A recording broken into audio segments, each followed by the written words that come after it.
Hey, RedEye, it's Paul Feig, writer and director of Spy. It opens June 5th, and I love RedEye, and I think I might have RedEye right now, or at least pink eye. This movie is full of action and full of stuff that people haven't seen you get to do before. Yeah. What's an untold story about a challenge that you didn't expect or a sequence that was harder or different than you thought it was going to be? I really did my prep for this and hired a great team, great stunt coordinator, J.J. Perry and Walter Garcia. And we really took pains to make sure we were going to do this right. But at the same time, I'm not like a big storyboarder or anything. So like that car chase, it was studios constantly trying to get me to do storyboards for it. I was like, I don't know, because that's not how we cut when we get the editing, because we cut like comedic, filmmakers.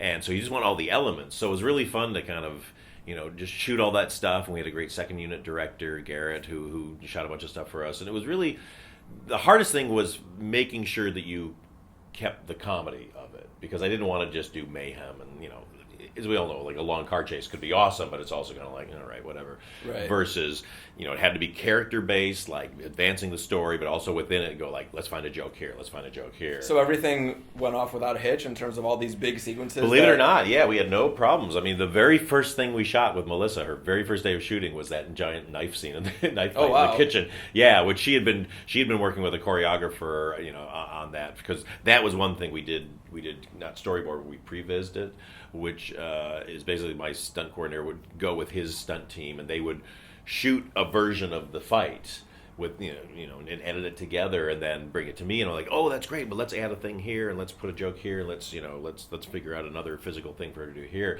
and so we work it. So by the time we're ready to go, that we kind of knew. So Sure.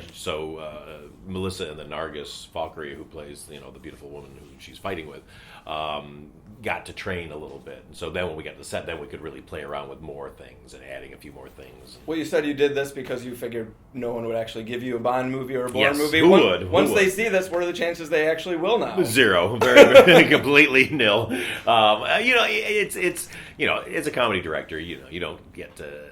They don't kind of woo you for things like that, but it's fine, because actually what I'm happy about is cool as it would be to do a Bond movie. Like, I got to invent this character that comes out of my own kind of soul, and then to engineer it for Melissa and get to create this world that I like. I mean, it's really fun, because I'm hoping it's the first in a series of movies, because I have a lot of ideas for what I want to do, and I'm living out my inner Ian Fleming.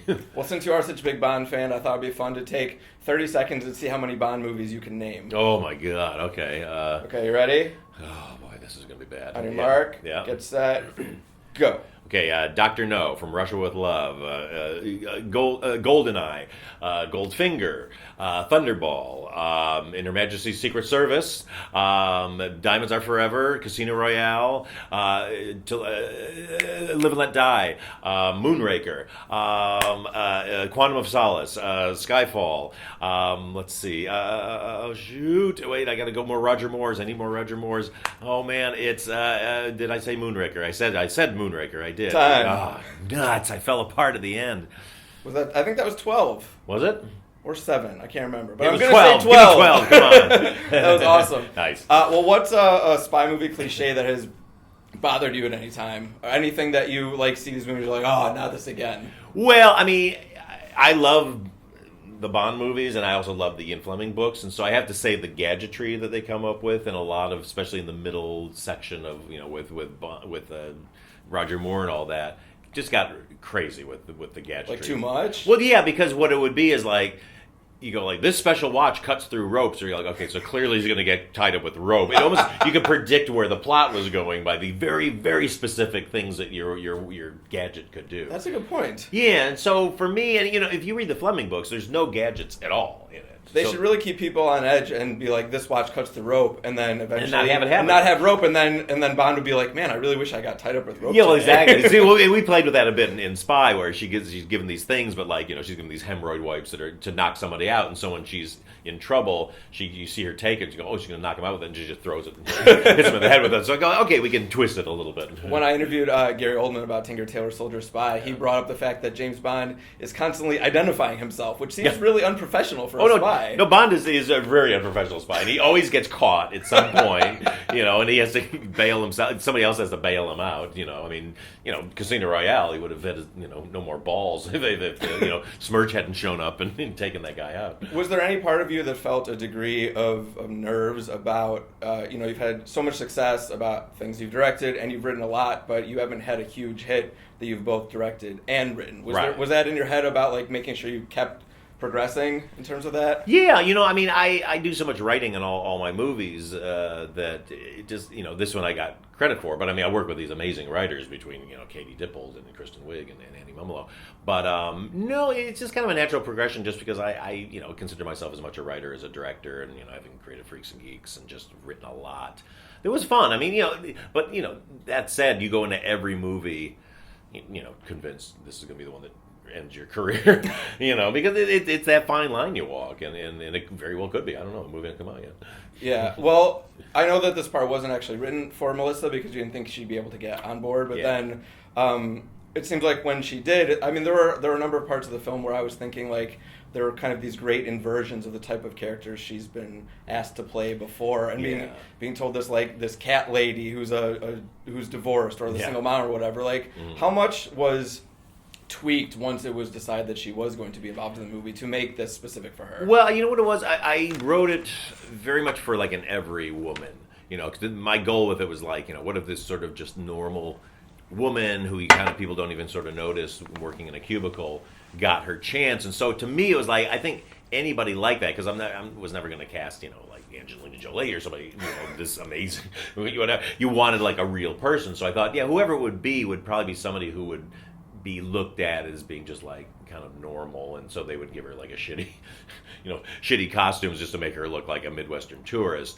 But then when Melissa came on, then it fed into that so much because, one of my goals was that, I hear, anytime you're a comedy star, people say, oh, they only do the same thing over and over again, which is, ridiculous because they don't.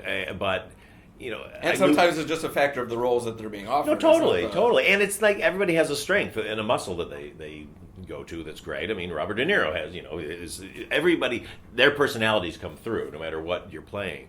And so, so for me, I just I know Melissa so well and know that she's this really sweet, unassuming person, and so I thought, well, it'd be really fun to like show people that side of her, and let her be funny, and the person just I know who I have dinner with and all that, and then take her through this whole journey, and it almost like I almost can't believe that I didn't write it for her when I first wrote it, because it just honestly I didn't have to change that much when she came on board. We just kind of did our fun fine tuning to make it work even better for her. In one of those moments of hers when she's being that kind of Midwestern cliche, she's like, "Where's Blue Man Group?" Yeah.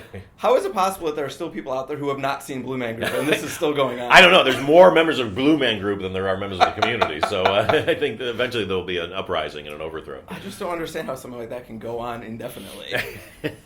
We must right that wrong, my friend. I think so. You and I spread the gospel of Blue Man Group.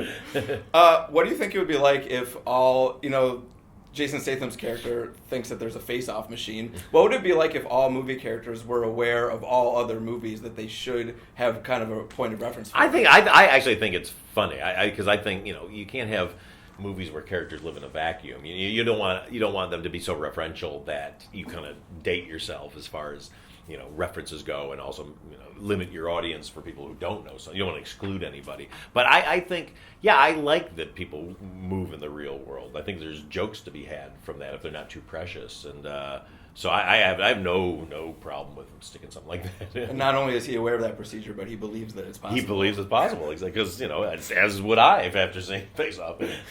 You've of course commented a lot about how a lot of male filmmakers treat women as aliens. Have you ever thought about doing something that focuses on male characters but treats them the way that male filmmakers often treat the women? Well, that's funny. I haven't, but that would actually be very funny. There's a script that was floating around years ago that I thought was very funny, where a guy kind of goes through a role, drinks a magic potion or something, and suddenly all men act like women and women act like men. I thought there's a lot of very funny comedic potential for that.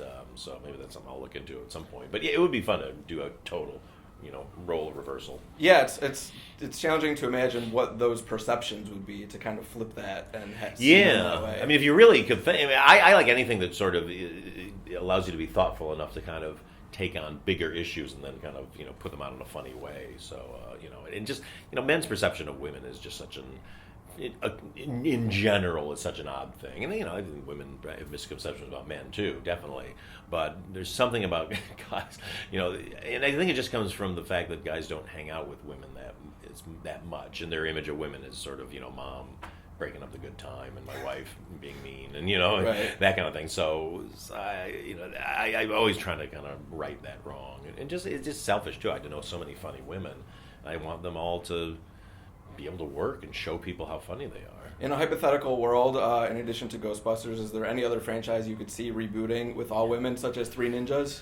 Oh, good one. Good. Very good. I love Hong Kong movies, so I mean, any kind of action thing. Yeah, honestly, that's what's really fun about being somebody who loves working with funny women is it's very easy to go like, I've never seen that before. I love genres. I mean, Howard Hawks is one of my favorite directors because he would just jump from genre to genre, and it's fun. At the end of the day, as a director, you just want to challenge yourself, and all I care about is making sure that it's funny and that the emotions are real and the characters are real. And then beyond that, I have a show coming out on Yahoo. The 8 episodes of this sci-fi comedy. I mean, I had a blast doing that. It's you just want to kind of you never want to fall into just kind of doing the same thing over and over again. Like after Freaks and Geeks, I got sent a million high school things. It's like I feel like I did high school. I mean, I couldn't have told those stories any more completely than I did, and so I don't even know if I want to revisit that time of my life because I feel like